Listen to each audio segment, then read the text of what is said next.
if I die before you, I want everybody to wear socks and sandals to my funeral. Socks and Crocs to the Socks funeral. or socks and Crocs, wherever you want. Socks and Crocs. Keep it casual. I don't want a DJ be like, rest in peace, or boom, boom, boom. Playing Sandstorm. And then we're all going to the steam room after. South Hill Sports. Welcome all. Episode 2. Good to see you, brother. Good to see you. We're back. We're back. It's been a minute.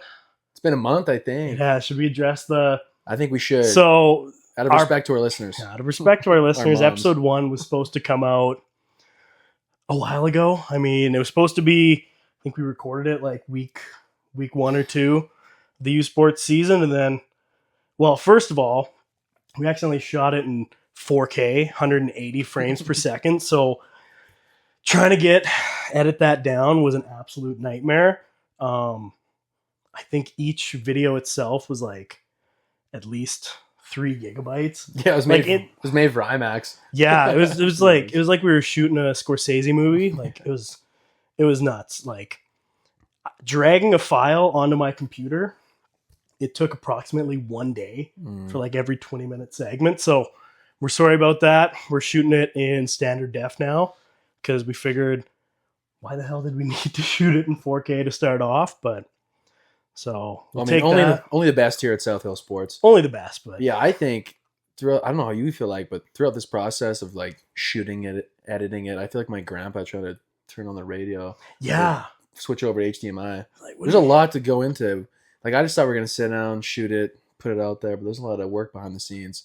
Episode 1 was a masterpiece. It was. I think we're gonna get a couple of Oscars. Yeah. Maybe an Emmy. We'll go full EGOT. Yeah. Full EGOT, win a couple awards, but because we do hit some heavy hitting topics in episode 1. I mean, I'm sure everyone, if you're on to episode 2, you've definitely seen all an hour and 45 minutes of episode 1. No, I think it was 50 minutes long.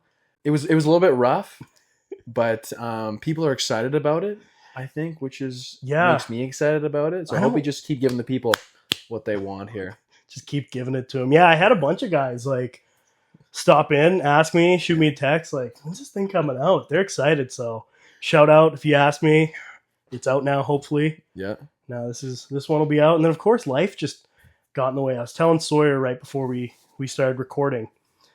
So we've been in this house for about, me and my girlfriend, not me and Sawyer. Just got to clarify that. Some people we are married. Get confused. Yeah. So life happened to you. Life kind of happened. We've been in the house for like 9 months now. Completely smooth, nothing bad. And then literally the day after we shot the pod, everything just right after another. We had a sewer backup. Our dog got sick, had to take her into the vet. Damn. Shout out Ellie. She's okay though. She's feeling fine. Yeah, she had the tummy rumbles. Mm-hmm. Bad case. Loose stool, as they call it in the profession, in the veterinary profession. Yeah. She's fine. And then our AC's been kicking out. Oh no, I don't feel bad for you on that. Yeah, here's my thing. I've never had AC. Didn't grow up with it. I think I've had AC once when we lived together. That was before our first divorce. No, we lived together on Logan Crescent in Regina in a basement for like 7 months. That was the only time in my life I've ever had air conditioning, and it was probably the greatest time of my life. It's a luxury that we just. No, but I'm kind of glad. I feel like I'm tough because I grew up with no air conditioning, and there were some times in Moose Jaw where it's like 40 degrees outside, and you're just in bed 1 a.m. just baking, and you have a decision to make. You can either put your head out the window and go sleep on the front lawn, which I may have done a couple times, or you can just grind it out. And shout out to my mom Renee, because she would basically be like, "Hey, air conditioning is expensive, and go put your head out the window or be a man and suck it up." So be a man, take a cold shower at 3 a.m. Exactly. So yeah, the AC cut out. Well, now just recently, the mice are starting to. We've caught 3 mice in our sheds. Our neighbors, they call them Stuart Littles. So we're up to 3 Stuart Littles on the year, and then we got he just flew by. That's a fruit fly right there. Yeah, and we got a fruit fly invasion right now. It's well, then where is he? You son of a bitch. What? I don't know what came first. So I found a big colony living in some rotten fruit in our house. Oh, gosh. This happened last week. Yeah, this is going to happen weekly. Keep stroking the lightsaber. But then I think they got in our bathroom sink, actually. Really? I figured they were coming out from there. So I poured Drano. I Drano down the drain. Yeah. Thought that would kill him. Try and drown him out. Drown him out. Murder the colony. Just get a gun. Come home from work today. They're still buzzing. They're still coming out of there. So there's one right there. Yeah, I got them. They're bad Bastards. So I did the old baking soda and vinegar. Mm-hmm. I think that's going to take care of them. Mm-hmm. We'll have to update people next week. So if you got fruit flies living in your any drainage system, so you've really been going through it. Yeah, it's been smooth sailing. And now boom. Now we're just gonna start hammering out these episodes. Yeah. Here. So stay tuned. Yeah. Please stay tuned. We're going to be bringing these to you regularly now. Yeah. Whether you want them or not, they're going to be coming at you. Force fed. Like fruit flies. Okay, so now, as you can see, I'm actually dressed. I didn't even change. Came straight from work. Mm-hmm. Yeah, both of us haven't changed. So I'm taking class at the U of R right now for my secondary education, my after degree program to be a high school history teacher. So I literally rolled up. This is what I wore to class today. And then from class, I went right to coaching football at Riffle. And then from there, I came right here. And you also, I saw you because you work at the U of R, so I saw you. And you're looking dapper. Those are Lulu pants, thank too. you. Yeah, the Lulus. With the polo shirt and the fresh cut, nice too. Green. So we're literally, I'm pretty tired, honestly. You're pretty exhausted, too. I'm pretty tired. Yeah, it's been a long day. Yeah, but we're protecting the finances. Still going to grind this thing out. And actually today, for in my class, we had to do a micro teaching. And she said for the next week, last week, she said, hey, come to class prepared to do a 4-minute lesson on something you think is important. So I was like, okay, well, I'm bringing a football. I brought a football to class, and one person from each group had to present, and of course I got chosen. So one guy was hammering. One guy brought a whole DeWalt in the U clamp, and he was clamping wood and drilling. And I'm like, holy! So I got up there with my football, and I taught the class. I taught my professor how to throw a football, and she was just humming absolute laser beams like she was Michael Vick by the end of class. Let's get in. So you got 4 minutes. Give me the breakdown. How do you teach someone to throw a football? This might be useful for the kids, the younger generation. We can use. We do have a ball. Of course, we have a ball here. The Bengals sign ball. So, I think I'll start with the grip. The grip is important. Now, the grip is based on how big your hands are. So for me, I grip the ball with 2 fingers on the laces like that. Now, I've seen some people with 1. I've even seen some guys with 3 on there. It really depends on how big your hands are. The key point is this, I would say, with the grip. You want to pretend like you have a baby bird in your hands, and you want to grip the bird so it doesn't fly away. But at the same time, you don't want to damage its wings. So you want to have a firm but soft grip at the same time. So you should hold the ball up, and you should be able to slide 1 or 2 fingers in between your palm and the ball. And that way, the ball can roll off your hands a little bit more. So you know what? That's step 1. I'm gonna keep dropping steps in as we go. I don't want to give people the whole thing. I got to tease the crowd a little bit, but I want you, if you're home right now, if there's no bird around, go catch one, or you can grab a ball and, like I said, just hold it firm but softly at the same time too. So come back next week for step 2 on how to throw a football. But that is how to grip a football with Sawyer Braden in this football again. This is Andy Dalton's signature. Andy Dalton, AJ McCarron. And AJ McCarron. That's awesome. Whitworth, big Wits on Andrew there Whitworth. A lot of those signatures are rubbing off. This is already going so much better than episode 1. This is every week. I think we're just going to get a little better. Yeah. And the whole reason I brought up our dress is because Cincinnati Bengals. Yes. Wearing that. I know. It's kind of dirty too. This is probably the nicest thing I own. It is very nice. And I'm a Bengals fan. Literally 8 people today. Either were like, oh, tough one being a Bengals fan. Or like, ugh, you're a Bengals fan? It's like, yeah, I'm a Bengals fan. The condolences were coming in. Yeah. You know? Tough break for Joey B. Yeah, when he went down, my heart, a part of me went down that day too. And I don't think, until he comes back in 3 months' time, I don't think I'll be okay till then either. But we got to keep grinding it out, I guess. Bengals got my full support. But going down with turf toe. I know you've had toe injury before. I've had turf toe before. People are like, oh, a toe.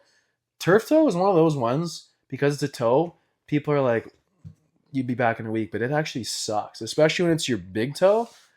It's incredibly painful. You can talk to a little bit more. You had a nasty case of it. we both had turf toe. It's one of those injuries. I keep seeing this on the internet too. It's the stupidest name. Yeah. Because it really, it's like, depending on how bad you get it, it's like, and Joey's got it bad. Yeah. You're in agonizing pain. Basically, I guess we should break it down. It's just a sprain of that bottom knuckle of the toe. Is it called a toe knuckle? I think so. Yeah. I don't know what it is. I don't know. In my 2 minutes of research that I did right before this, it's like a sprain of that bottom toe. And actually, if it doesn't heal properly, you get what I've got. Maybe I'll post some pictures after. I think you should take the sock off. You get okay. Usually you have to subscribe to this premium content. Please go to Feed Finder page 6. South Hill oh Sports. My God. You get this ugly bunion. Your toe was once right here. Yeah, but now it's literally has moved. It's shifted to the left. It's shifted. And the thing is, it's actually nuts. I haven't seen that in a while. It's more to the left. It moves every day. Yeah. So that's what happens. More and more. The funny thing, too, is people get it confused with a disease called gout, which I'm going to officially... I'm not going to laugh about it, because I'm not going to laugh about it. I'm sorry. It's serious. So please, it's life-threatening. I'm going to go on record here right now, let the people at home know. I'm actually diagnosed. I'm a survivor. Mm-hmm. I'm living with it every day, with gout. Sorry. I'm not laughing at you. The funny thing is, well, actually what happened before I was diagnosed, I would just randomly start getting this, my toes would swell up. And what got me is that bunion would swell up the most first. Mm-hmm. And so it would triple in size, bright red, and it would feel like I'm just walking on knives. Mm-hmm.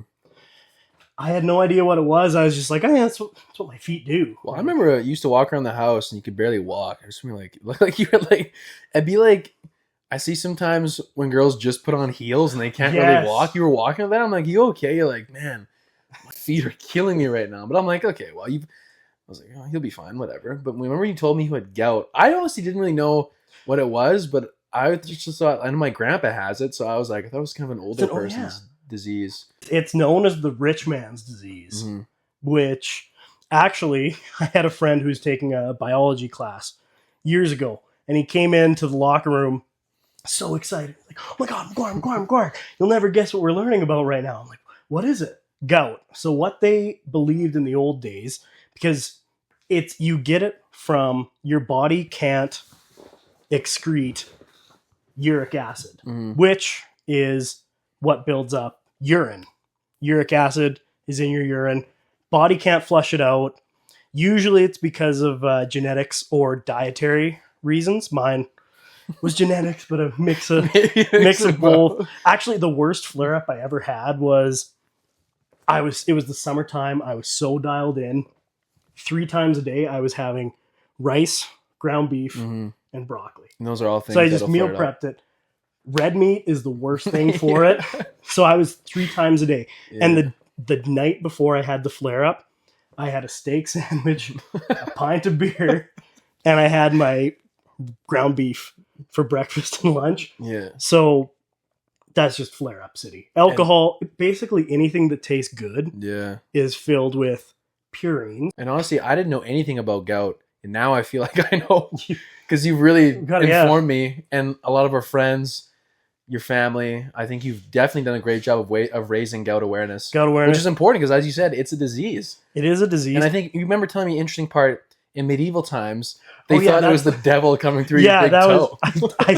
I didn't finish the story. So you have satanic foot joints. So they thought in the olden days that it was demons coming from the ground. Gout? Coming from the ground, it doesn't. Well, I can't specifically say that. Sorry, demons. They thought it was demons because only rich people, because it's high fats, proteins, stuff that medieval kings would eat, mm-hmm. not peasants. They're stuck to mostly a grain diet. So these kings would just wake up, have swollen toes, and they'd be walking. They thought it was demons coming up from the ground, trying to pull them down to hell. Which it still could be. I was going to say, I think that I can't disprove that theory. Yeah. There might be smarter minds watching that could disprove it, but there's still a part of me that's like, maybe if anybody has gout out there, please reach out to us. I don't know if you're in a Facebook group or anything, but don't be ashamed of your gout. The thing I don't like, we told me about it now, is when you first had it, and then I'd be like, well, we basically eat the same stuff because we were living together at the time. So I was like, and then sometimes I'd be in bed at night and I'd feel a bit of pain in my big toe, and I'd be like, oh no, the demons are coming from my feet too. Demons are pulling you down to hell. My feet are staying pretty straight right now. But all this to say, we feel Joe's pain, especially Maguire. I hope Yeah. Joe doesn't get gout. He's already been through That would enough. be you, man. He's Though been through enough. honestly, we could use a spokesperson like that. Emmett Smith does have gout. I think Jared Leto has gout. Jared Leto, yeah. Yeah. I've done the research. There's a bunch of celebrities, Yeah. so It can happen. shout out gout. Yeah. It could be you. So maybe lay off the ground beef. Red meat, Those fried things- foods, alcohol. Mm. Anything. There's some people at home right now. They're like, "Oh shit!" They're like writing this down. And there's a distinctive. The thing is, once you get it, there's a distinctive waddle where you can just you Really? can look at a person, and you go, "That's gout." That's gout. I'm 100% sure this is the longest anyone's ever talked about gout on a podcast, probably, Get which the is gout. good. Because you probably never thought about gout ever until Ever. you got to. Were you kind of shocked when he diagnosed you? You're Yeah. like, what? I was like, because then I'm talking, telling my symptoms. I'm like, yeah, every Mhm. once in a while. I used to think it was from training camp. Yeah. So like, because offensive linemen, you're always stomping your feet. I was Mhm. like, something with my feet. I've had plantar fasciitis too, like a little bit. So I'm like, I think it's just something with. That's how my feet are. Mhm. They're just, no, I got to go. Remember right before you got, I think it was right before we went out in Moose Jaw, and we may have gotten quite intoxicated, and we're liquored. walking home from the casino. We're crossing the 4th Avenue Bridge, and it was super windy that night, and I had just lost a little bit at the casino, and I had a few John Daly's at the casino. The Moose Jaw Casino makes the best John Daly's, which is an alcoholic Arnold Palmer. It'll change your life. It will. But we were like, and I remember I was like, I don't even know where I was crossing the bridge, and you're behind me. You're like, you got the gout waddle, trying to get up the bridge. And I remember but I'm thinking people probably driving by and be like, what the hell is going on out there? But maybe some people drove by like that. That guy just has that gout waddle. Yeah. Yeah. It's kind of the walk. If I could put it to anything, it's just like the new TV show Penguin. It's exactly Mhm. like how he walks, except for him, he's got like some ankle Well, he might have issues. Oswald in Cobblepot. Colin. Yeah, he's got the Oswald Cobblepot walk Yeah. is the gout walk. Yeah, right around Thanksgiving. And I wake up one morning and I just feel that sensation. I'm like, it feels like you're walking on glass too, because I guess I didn't explain it that well.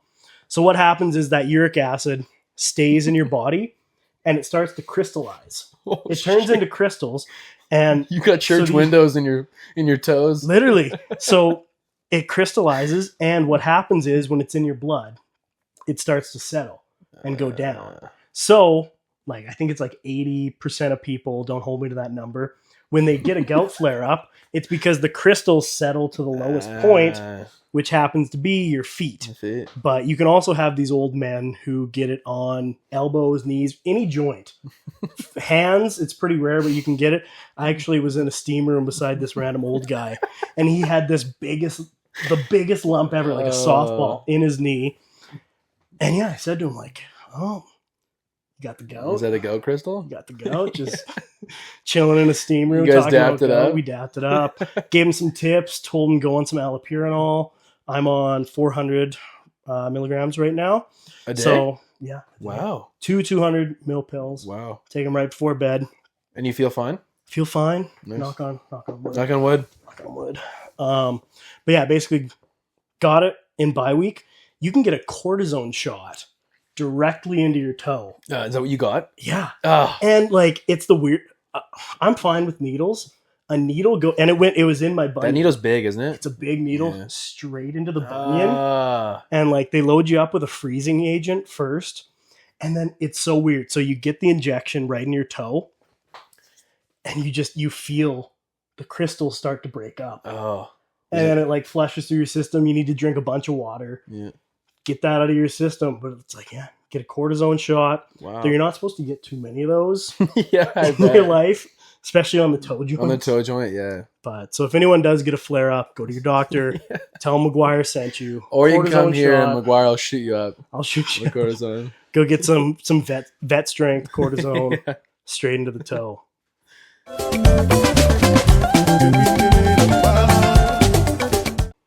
All right, now we're going to discuss the major rule changes that the CFL just installed for Canadian football. Some Yeah. pretty massive changes, I would say. Big changes. Moving the goalpost to the back of the end zone, I think, is one of the major changes. Which me personally, I don't have an issue with it. I think aesthetically, it'll be a big time change. Roll up to a field and not having the goalpost at the front of the end zone, but I think that's something that players, they're going to have to get used to it. I think for safety reasons, I think it's because it happens. Like I remember Mitch Thompson, really, really good receiver for the Regina Rams. I think it was in like 2012, 2013.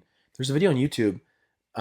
He's catching a deep post and he lays out the ball and he wraps himself around the goalpost. He was all right, but I mean, we've seen it happen in high school. One of our DBs like was out for like 2 weeks because he wrapped himself around the goalpost too.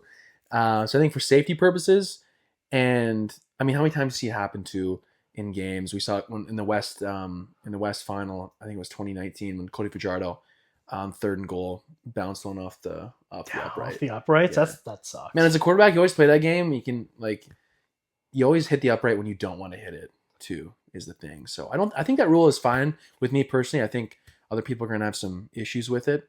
Another rule change was they're going to shorten the field to 100 yards. Yeah. 15-yard end zone too, right? 15-yard end zone. Yeah. Which kind of, I don't know. That one I'm like, I like the big end zone. Me too. You get so much, as a quarterback, you love that. You get so much more room just to like work those deeper concepts. You get a big athletic freak at receiver. You just, all those yards. Yeah, throw it up to him. Yeah, that was kind of thing because you could get down to the 10, even the 5-yard line and still be able to run those like red zone corner routes, which is like a staple of Canadian football. So we'll see how that goes. I think obviously way too early to make rash judgments on it until we see it. I know there's some purists out there that don't want the Canadian game to change at all. I love a lot of aspects of the Canadian game, but I do think it's you kind of adapt or die in some areas. I don't think it's a bad thing. I would say I think the width of the field is still staying. Yeah, it's staying the same as well. And I think they made some changes to the rouge as well. Yeah, that's the I think the biggest one that's leading off most is now the field goal rouge. The fruge is no more, which is like honest. I don't know. I'm torn between that one because like that is the most Canadian football aspect. Like every couple weeks, you see it on Twitter. You go on Instagram and you just see like these Americans hounding us of like, what the stupidest rule? Like it's a tied game. You miss the field goal and you just get a point. So like, I don't know, I'm torn, but it's such a purely Canadian aspect of our game. That's like, we're losing that, but like, I don't know. We'll see how it plays out. We also don't know whether U Sports or high school is going to adopt that rule change too. You'd think they're probably going to follow suit on most of the changes, but who knows? I think U Sports came out. This might date our episode because it's going to come out a little later, but they came out with a statement of like they're just going to evaluate. I don't know. This is probably just the finance degree coming out of me. I hear moving the goalposts, and all I can think of is if high school and U Sports does decide to change, which U Sports probably will because there are a lot of schools that do use the same facilities as CFL and the CJFL teams, as well for sure. and the CJFL, they'll probably all follow. But how are these high schools going to afford moving the field goal post back? For sure. Like how are teams that have 6 and 9 man football, shout out 6 and 9 man football? Absolutely. How are they going to be able to afford that? So yeah, I think about our field in Moose Jaw, Guthridge Field, and then Elks where they play minor football. Logistically, that's going to be a lot of work. So I think the CFL is making those changes in 2027. So there's still a little bit of time. But man, think of how many, every town, city has a football field where people play. And if you make those changes and you're going to abide by them, then you're going to have to find a way to do that. And I'm sure people will. But it's interesting. It's interesting seeing the debate online between, like I said, the purists that are like, do not touch the CFL. And then, which I don't agree with, but on the flip side, I also don't agree with the people that just want to make it Americanized. NFL. Exactly. Yeah. And then we have those buddies that are like, I don't even watch CFL, bro. I just watch NFL. Like, it's okay. You're a hero. But I think there's a way you can appreciate both games. I think the differences are cool, but at the same time, having some similarities as well. I am happy they stayed with the 3 downs. I'm happy about that. That every couple of years that comes up where it's like CFL needs to go to 4 downs. Like, I Yeah. like it. I like the 3. Me There's too. sometimes where you hate it when it's just like, Yeah. because you got 2 downs to get 10 yards. Yeah. If you don't get, I think, yeah. It can suck sometimes. First down efficiency, play calling wise, I think it's like the most important thing about playing offense Yeah. in the Canadian game, in my opinion. Because if you get stuck in second and long the whole game, like that's when you have some punt fest football games, and those aren't fun. I mean, depending on who you ask, but I don't enjoy those ones. This got me a point too. Like I'm coaching football, right now, and I'm quarterback coaching because I still calling plays is hard, man. Like respect. I think about the really good play callers that I've had the privilege to play under or be around, and it's like, man, it is so defensively too. I'm sure I can only speak from an offensive perspective, but it is so tough. Like, because I just want to throw the ball all the time. Like, when do you call a run play? And then on the O-line, you want to run the ball the whole time, too. Yeah. So it's like a mix in between. So I've kind of been studying that more because that's been difficult. And, I mean, it's at the high school level. I can't imagine what it's like at the youth sports, CJFL, professional levels, too. So respect to those guys. I just think when you're watching the game and someone's like, what kind of ball is that? It's like, when you played, you kind of have a little bit more, you're kind of like, well, they probably had this idea. They were setting up this play. Like, man, it's tough. Where you get into those second and long scenarios is always. I hated this the most. You got a screen called. Yes. Get up to the line, and you just see a linebacker. Check the screen Yeah. to the left, and just looking at him like, oh, yeah, for God's sake. I literally sometimes. It's not. I'm sorry. I literally sometimes would be like, no, it's not. No, it's not a screen. And then hut. And it was a screen. That was a screen. Yeah. The linebacker's literally just standing beside the running back, like, throw it to me. It's, Yeah. the worst. I guess what's funny with the field goal post, we had it in high school too, where our fullback was running. Do you remember this? Mm-hmm. He's running a seam, and he smacked right into it. Yeah. And our offensive coordinator starts freaking out. What the hell is going on? Why are we? And then I still remember this. The funniest thing ever I've heard on a football field. Give me a grade 9 to go stand at the post. They still do that. Yeah, they still do that. I love just a random grade 9, just like standing there. All right, you just literally their job for the rest of practice in the red zone period. They take pride in it. Yeah, stand at the field Yeah, goal that's post. so funny. Anybody gets near, just box them out. Yeah. Those dudes are smart though. Guys would volunteer, be like, I don't have to play scout D. It's like run down. They just be guarding those posts with their lives. Just It's so fighting funny. for it. Yeah. I'm the postman today. Oh my goodness.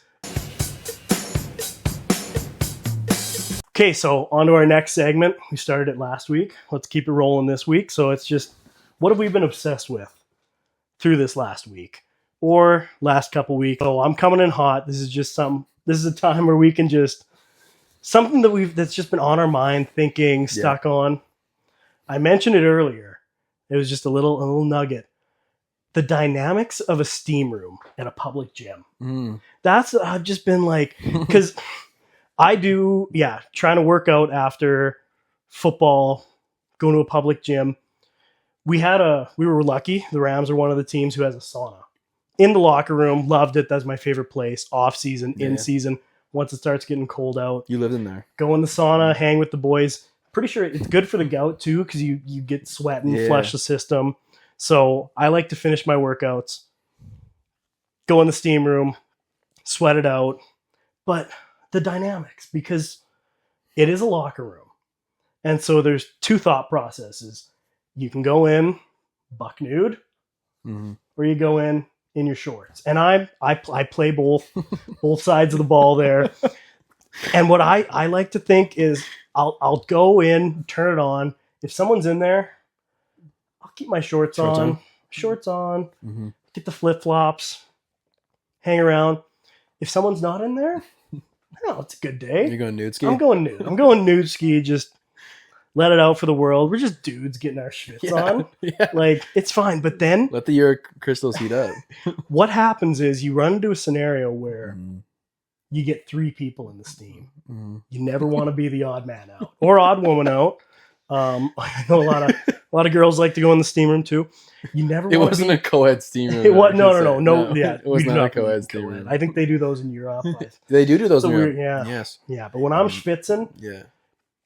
because it's happened where I do a quick check, turn the steam on. It's steamy. I don't see anybody in there, so I'm like, okay, Yeah. play it safe. Go shorts. Walk into the steam room. 2 naked people. Yeah. And then you're the third man, you're in shorts, there's 2 nakeds, you're like, it just doesn't feel right. It's like, no, I know they probably you want to run care at all, but they're like, oh, this guy's got his shorts on. Does he think he's better than us? Like, yeah, exactly. No, but then you run into the opposite scenario. Double Go shorts. in there, Buck. Yeah. You got 2 shorts. 2 shorts. And then you're just like, oh. Then you can't run the 3-man weave. You can't. 3-man weave is out of the question. So you're just in there. You're like, oh, this is awkward. Just the only sweaty, naked, fat guy in there. This guy's got a gout crystal on his knee. Can't talk to him about it because I'm naked. He's going to, you never want to, I don't know. And I'm not the person who wants to start the conversation in a steam room unless I know the person. There's then usually we're going to. Old dude that's naked that wants to start the conversation with you. They started. Yeah. And I'm never the initiator. I'll always keep it up. Yeah. Keep the conversation going in the steam. But I don't know. But being that odd third man, and then you run into situations where there's like 5 people in the steam, then it's a party. It's too much. There's too many people. Yeah. I don't want to be in there like a sardine. I'm already sweaty. Like, I think you're overthinking it. I think it's okay to have some nakeds and some nods. But I think, if the number is below 5 and then you're outnumbered, but I'd rather be outnumbered by nakeds, I think. Really? Just outnumbered by the nakeds. Well, if you go in there and there's 3 clothed or shorted up people and you roll in there just balls out, I'd feel like, oh, I didn't know. But maybe you bring the shorts with you. Yeah, but then what I've never done is I've never switched up. I feel like that's going to lead to even more questions. You walk in. You just roll like a long sleeve shirt but no pants on. I have, some people go in fully clothed, which is like, it's on a suit. To each their own. Yeah. But I just can't. And I think what's happening is I like to go lift before work. So roll into the gym, 6:45, 7 o'clock. And so then I end my workout with a shower or a steam, go shower. So then I get to work and it's just on my mind. I'm like, okay, I'm breaking down the film in my mind. How did today's steam go? And like 90% of the time, I'm the only person because it's the morning. But then you get those times where it's like, go on the weekend and then you're just thinking about steam room dynamics. So what do you guys think out there? I'm sure many people have been in a steam room before. That's a really interesting thought. I haven't thought much about that. The next time I go in the steam room, I'm gonna think about that too. Yeah. I think who's ever in there first when you get there sets the tone on what it's gonna be. So think about that too. You have a lot of responsibility to the next person. Yeah. Yeah. It's like the weight room, right? Yeah. When you're the first person up to the weight room, hop on aux, you're setting the tone for the workout. Are we listening to Nickelback? Yeah. Is it Taylor Swift Thursday? Like, what are we doing? Is it White Boy Wednesday? White Boy Wednesday. Like, we're doing throwback rap. Like, you're the first person in the steam. That's your steam room. That's your steam room. So let us know, people at home. Yeah. What do you think about steam room dynamics? Maybe you're naked in a steam room right now listening to that. Now on to Sawyer. What have you been obsessed with this week? I've been obsessed with, I'm thinking on a similar vibe, but not really. My thing is the fashion dynamics of what do you wear to a funeral? And I was thinking about this more so like, what do you wear? This has been a big foot-based episode, but like it has. So I was thinking, I was putting some shoes away. You have too many shoes. I was throwing some away, and then I found remember Sanooks? Oh, everybody wore Sanooks in 2013, and people were wearing them everywhere because no one really knew what they were for. Like, were they for comfort? Were they for fashion? I think they were for both. So when I was 14, I wore Sanooks to a funeral. Now, granted, I didn't know the person that well. I was like, they would have loved it. They had a super casual vibe. But I remember wearing Sanooks to a funeral, and now they look back on that. I'm like, wow, should I have done that? Because it kind of looked like I was at the beach, but someone had just died. And then you roll up to the wake, looking like you're about to go wakeboarding. Excuse me, is this wakeboarding or the wake? Just roll up with a kneeboard. Just be naked. Like, is this the steam room or not? Is this a steam room or a wake? Yeah, this is the viewing, asshole. He would have wanted me to be naked at his funeral, schwitzing it up. Yeah, look, Uncle Dale was always naked in the steam room. So anyway, I was thinking about that. Like, what do you wear? Yeah, what colors to a funeral? Because I've seen someone wear like they were like gray. They were darker gray. Okay, see, I'm thinking with the gray, you'd be fine. You could What were you matched with? Did you go black pants? I think I had black pants and a black polo shirt. Okay, Now, I've never been very fashionable. I was trying to be respectful, but I think I wouldn't do it now. I don't really wear Sanooks anymore, but like, I think you got to wear something with some laces. Now, what I'm saying there is you can't be rolling up to a funeral wearing some Osiris's or something like that. But see, some light ups. Because the last funeral I went to, black slide on, leather dress shoes. Well, no laces. No laces, but those, to me, those are different. I'm talking like, you can't be wearing like just wearing slides. Just wearing zig tags. Oh, the zig. Grandma loved CrossFit, you guys. Zig tags are sweet too because they give you a full 2 inches. So maybe do wear a zig tags to the next funeral because you're like, holy shit, like Sawyer 6'4" now. So I've been obsessed with that because I've been thinking about it, and for my next funeral. Because, people live and they die. Or people are born and they die. Those are guarantees. I hope I don't go to any funerals soon. But I'm going to put this on right now. I don't know when I'm going to die. But if I die before you, I want everybody to wear socks and sandals to my funeral. Socks and Crocs to the funeral? Socks and Crocs, wherever you want. Socks and Crocs. Keep it casual. I don't want a DJ be like, rest in peace, or boom, boom, boom. Playing Sandstorm. And then we're all going to the steam room after. Yeah, we're going to vote on nakeds or clothed. So we just planned out my funeral there too. Yeah. Sorry to get morbid on you guys, but that's what I've been obsessed with. And let me know what you guys think at home. Maybe you have some Sanooks still. Are Sanooks even around? You had a pair too, didn't you? I had a pair. Loved the Sanooks. Mm-hmm. What I loved even more, and I believe it was, so Crocs came out with their knockoff of a Sanook. I believe they were called Santa Fe. Santa Fe's? They were called Santa Fe's. Comfiest shoes ever. And so it was a Croc knockoff of a Sanook. So comfy. Probably couldn't wear them to the funeral. My pair was like, it was a beige. Oh, they're beautiful. They're great shoes for Gout. You probably wouldn't have got Gout if you had those bad ones. No, like... You still have them?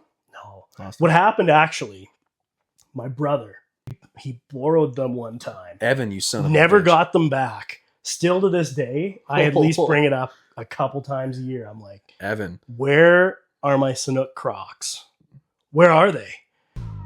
Thank you for listening to South Hill Sports. A reminder that the views on this show are only the opinions of two Moose Jaw educated men and should not be taken very seriously at all.